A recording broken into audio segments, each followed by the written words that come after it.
That's weird. It's gonna be from Maxor. Maxor.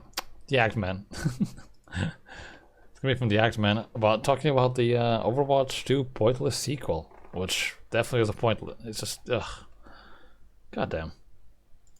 Everybody, this is the Act Man here, and today Blizzard has finally given in. At last, they have admitted that Overwatch 2 was just one big silly mistake. Or at least that is the implication we can draw, because they recently announced in a blog post that they were opening up the conversation on 5v5 and 6v6. Now the fact that the game is broken, you should have never done that. The game was fine, the first one. they are even considering returning to the old format from Overwatch 1 is a clear indication to me that this was not the right creative direction for Overwatch 2. It hasn't fulfilled its intended purpose for the developers or the fans. In other words, it's kind of like WoW Classic, right? You don't want to do that either. You think you do, but you don't. Yep, you guys are right. We fucked up our game again, and so we're just gonna go back to the thing that you liked and resell you that. Isn't it funny to think about this? Like, they spent all this time and effort adjusting the balance, mechanics,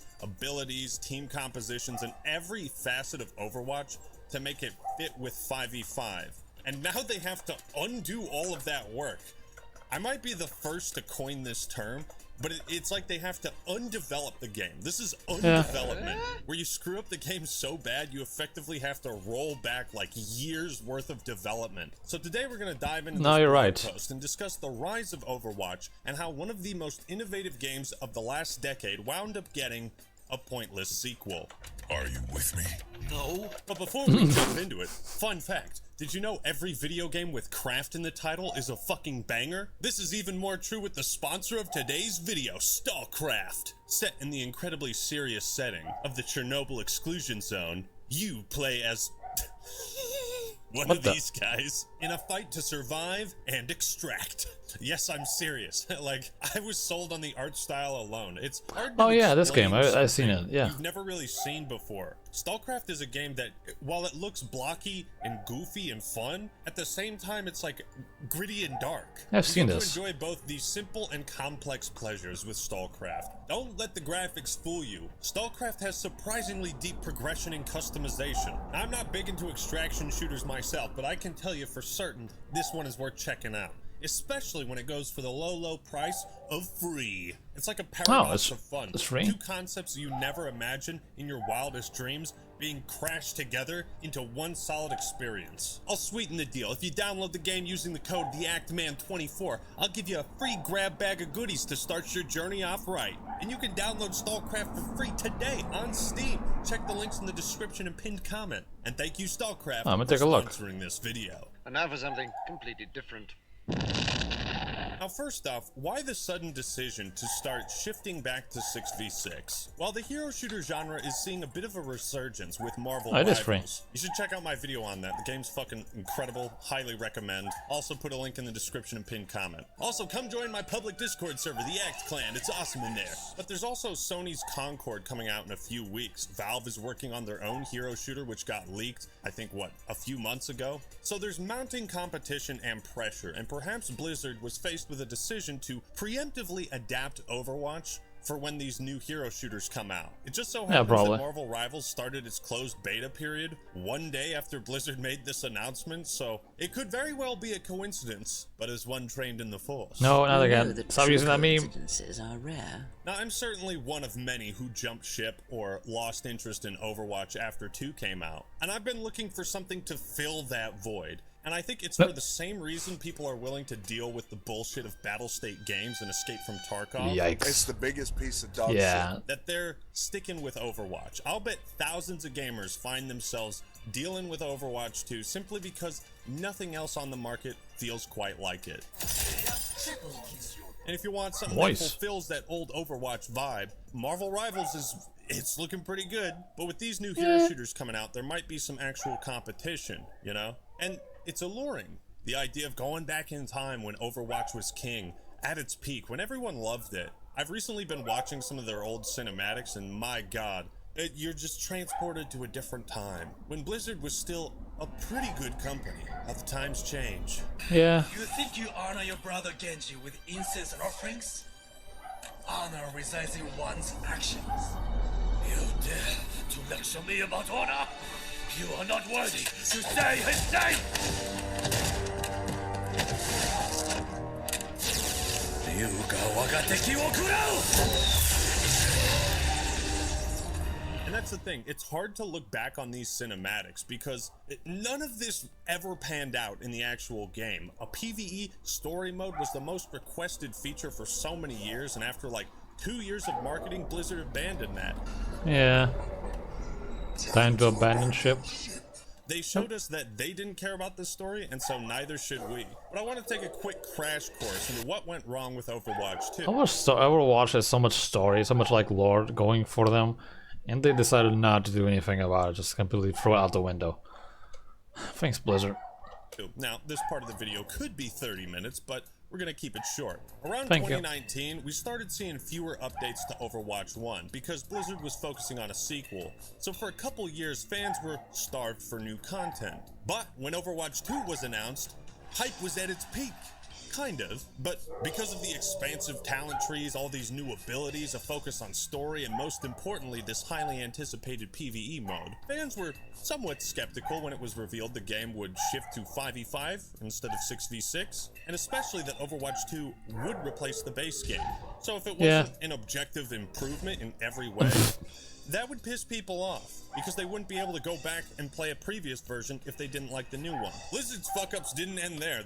I mean, the CSGO 2, not very well received. Yikes. They then decided to release Overwatch 2's PvP sooner and delay the PvE to later. The game released with god-awful monetization. We all thought loot boxes were bad. Somehow it got worse to a level that not even EA could compete with. Unlocking every cosmetic without spending money would have taken 327 years to do without paying money. 327 money. That is not a joke. Additionally, when the game launched, you couldn't log into the servers unless you provided Blizzard with your phone number. Did you guys not have phones? Yeah, no, not this joke again. The name and address of the doctor who delivered you. Then in May of 2023, Blizzard announced that the extensive PvE plans, whoops, not doing that. Sorry, we used that to promote the game. We're scrapping that in favor of these story-based events that you can pay $15 for. Oh, looks like nobody did that. In March 2024, Jason Schreier reported that the PvE missions didn't sell well enough, and the entire PvE was scrapped moving forward. Yeah, because that thing should have been free. Now actually, like, you not have to buy that. It should have been free. Quite the clusterfuck of bad decisions. Yeah. Maybe a month after Overwatch 2 came out, I stopped playing it, kind of lost interest. And here's the thing, Overwatch will always be fun on a fundamental level, but the deception and lies perpetuated by Blizzard and Activision executives, I think has forever tarnished the game and my perception around it. Maybe I'll try it again at some point, but So now we're going to take a look at this blog post. Now it is pretty lengthy, so I'm going to just try to keep the most important parts and discuss the direction of the game. There's been a lot of talk about 6v6 lately, and it's only intensified in recent weeks. This is a pretty complex and nuanced topic, and it gets to the beating heart of what makes this game tick. Our players have different opinions and preferences about the ideal number of players in an Overwatch match, and so does our team. I think this kind of just goes back to the phrase, if it ain't broke, don't fix it. Yeah. I'm still really not sure what 5v5 was supposed to do or improve on the formula. I'm sure the idea of having fewer players means each player's contribution is more meaningful. I mean, that stands up in FPS games. You look at Battlefield, right? But it never really felt like it in Overwatch 2. It just felt like if you were a tank, the pressure was on you twice as much, which also eliminated like the off-tank role, kind of like Zarya. I'd like to set a few expectations and ground rules. First, it's pretty long. Creators are going to lose their voices reading this one aloud. You got me there. This is a game and your preference for fun is relative to your own tastes, ability, and experience. Lastly, there are years of decisions that affect such a fundamental piece of Overwatch. I'd like to set the stage and give some context on some of the larger changes to the game that ultimately culminated in the 5v5 format we have today. So this historical context section pretty much just runs through the history of development and how they settled on 6v6 and the problems with duplicate heroes and whatnot. And originally it sounds like they had planned to balance the game around no limits, which would have been kind of silly. And they say the variety was great, but we didn't feel like we could ever truly balance the game without severely watering down our heroes.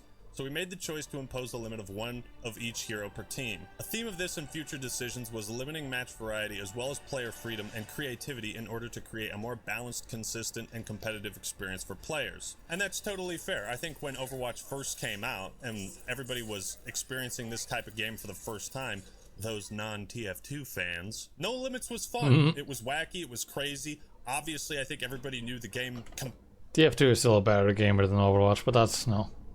Overwatch is not a competition. competitively wasn't supposed to be balanced around No Limits, but now it's a fun, like, little side mode. And I think Overwatch is a game that can be both wacky, crazy, competitive, and casual. But it is really hard to balance a game that can fulfill all three types of gameplay. If someone wanted to play Tracer, but you were already Tracer, they would... Wait a second. No. Oh god, PTSD flashbacks. I'm already Tracer. The second large change God, to the no. game's format was the move from open queue to role queue, which limited team compositions to 2 heroes from each role. Again, I think role queue is fine, but I don't see what the issue with having 2 ranked playlists is, right? Ranked role queue, ranked open queue. Open queue, you get more creativity and you could do like 3 DPS, 2 healers, 1 tank, 3 tanks, 3 healers, whatever. I think my issues with role queue stemmed from it being like mandatory in almost all facets of play, either competitive or casual. Also, why couldn't you have done an experimental 5v5 mode with how the game was balanced in the first game? I don't know. No, we had to make an entirely new game for that. Then it talks about role balance and how DPS is the most popular role. And I think that just stems from healers and tanks not being as fun to play. Personally, I always found them fun to play, but once players started getting good at Overwatch, it didn't take too long for like competitive sweats to kind of ruin the experience. And I will say this, no matter what you have to say about Overwatch, the fact that they're trying to fix the game, or at least go back to what was better, you know, I can commend Blizzard for doing that. Yeah, and then this section talks about how role queue introduced longer queue times because it was mandatory and some people didn't like it. They talk about how they tried to incentivize people to play tank or healer and it didn't really work. Again, I think Marvel Rivals has a lot of really fun healers. Like Loki has a bunch of trickery mechanics and he can copy an enemy hero's entire moveset. So at least for part of the match, he can play as any role. There were additional drawbacks with role queue I mentioned earlier that many of our decisions made improvements to the game at the cost of match variety and player freedom. Team comps were now locked at 2-2-2. This was another step to a more consistent experience within Overwatch, but sometimes consistency can start to feel samey. Yeah, and that highlights one of the big problems with role queue is that it limited your options for counter picking and variety of matches. And I think that's when I started to, you know, play Overwatch a bit less because I feel like my matches were I love the background music of the TF2. It goes so well. Be determined to be a certain way. Well, not well this like game. I said, could have just had 2 ranked playlists, 2 casual playlists. Yeah. 1 open, 1 role queue. Why we switched to 5v5? When we launched Overwatch 2, we talked about the greater individual agency that players could have in 5v5. Overwatch is a team sport and it requires players to rely on each other to be successful. Many times fights in 6v6 couldn't resolve until ultimate abilities came online. Correct that, until ultimate combos could be executed to break through 2 tanks worth of mitigation supported by high uncontested healing output. The world of 6v6 could have really high highs but really low lows. One of the design goals of 5v5 was to try to raise that floor even though it was at the expense of some of those high moments. I don't know, I guess it kind of worked, like in 5v5, it's easier to break lines, but I think it's also... I mean, yeah, it's not wrong. Back then, you need to kill both tanks if you want to actually even get through the enemy team, and usually you need like every single ult to do that. Now you don't really need all the ultimates to kill one tank, but the tank now is definitely having more pressure on the front line. I can see the reasoning, but at the same time, I don't know. I don't think it's a really good change. Generally less fun. This was also back when there was more CC and hard crowd control to single out targets. True.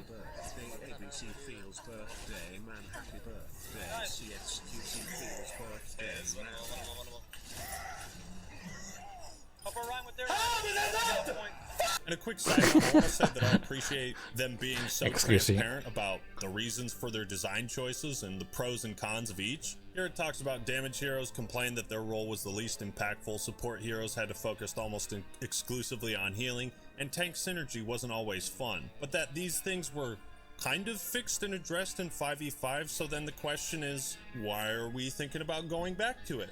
While 6v6 can have high moments, it's also hard to follow. Tracking 9 other players is easier than 11, fewer visual effects, especially during big team fights. Moving to 5v5 made it more cognitively manageable. Lastly, one of the biggest benefits of 5v5 was dramatically reduced queue times. And as you can see here, holy shit, 7.6 minutes to play one match of Overwatch. That could last less than that. But see how this only talks about post-roll queue and not open queue? I feel like that's important. Like, open queue times back in Overwatch, it was rare to wait more than Lieutenant 1 minute, Dan. I'll be completely honest. So this makes sense, right? The actual ratio of players queuing for tank damage and support is much closer to 1-2-2 than 2-2-2. As a result, this format better mirrors actual player interest in each role. So 5v5 was basically a solution to a problem that was introduced to solve another solution, roll queue. It seems like roll queue is just the problem. Was it really worth redesigning all of the champions and abilities just to shorten the queue time? I mean, heroes. Could have done that a different way? Thoughts on 6v6? The game started its life with 6 players on each team. There were moments in madness that could happen with 12 players in a match that just don't quite coalesce when there are 10. It was almost too much to keep track of. Correction, it was too much to keep track of at times, but that was part of the charm. Exactly. I 100% agree. There are big moments in Overwatch 2, but they don't quite have that same chaotic, over-the-top feeling to them. Part of that chaos allowed players to feel less pressure in a match. It's like he's reading my mind. Oh, that should clean Oh, everyone. there we we go. Nice. Oh, nice. Put everyone down for you, dog. I saving that clip. Nice. I can't wait to see that replayed. There was an extra player to take up a bit of slack for someone who was performing poorly. And I also felt like, again, because Overwatch was inspired by MOBAs, which are 5v5, 6v6 made the game stand out. So what's next? Because of the challenges mentioned previously, we are focused on making 5v5 the best experience it can be. However, because we operate as a service to our players, we always remain open-minded to reevaluating our decisions based on your actions and feedback, to give you the best game experience we can, rather than introduce a disruptive, permanent change to the game. Oh, you mean like roll queue? You mean like the existence of Overwatch 2 eliminating the first game? That was pretty disruptive and permanent. Yeah, it That was. said, we're looking at running a series chaos. of events to try out different core team composition formats in Overwatch 2. The community has just once or twice suggested a test. Why not put various forms of 6v6 in the game in order to gauge the results? We agree. And we're going to test out different forms of 6v6. So yeah, the main gist is that they're going to try 6v6. They acknowledge the problems with 5v5 and the problems with queue times that they haven't really It took them this long to notice that. Thanks. completely figured out. It is. Overall, I think this is a pretty good, insightful blog post. Shockingly, there's not much for me to make fun of, but I want to read some of the comments. I can't help but wonder, what if Overwatch 1 and 2 had remained separate games? Would 6v6 still have been such a hot topic within the community? Could you experiment with adding a third-person mode? The question of what if these had remained 2 separate games is kind of like superfluous, because they would have never done that in the first place. What, are people gonna pay money for cosmetics for 2 separate games? They just should have done the fucking PvE mode. It would have solved all of our problems. But if Overwatch 2 goes back to 6v6, then one of the biggest changes and reasons for Overwatch 2 existing would be removed, effectively making Overwatch 2 a pointless sequel. Like I said at the start, the fact that they're even considering 6v6 is kind of an indication that 5v5 was not the direction to go. I personally think there were more pros to 6v6 than 5v5, but maybe some players will just be happy enough experiencing Overwatch 2 like they did the first game. And so for some, that might be all they need. But at the end of the day, I'm still left wondering, what was the point of all of this? Basically, every update they've had to Overwatch 2 could have just been an update to the base game. But what do you think? Do you still play Overwatch 2? Let me know your thoughts and opinions in the comments below. Like the video if you enjoyed it, and subscribe to The Act Man for more awesome content. Alright everyone, that's all I got for today. This is The Act Man signing out. Peace! God, no. Stop it. Seize it. No.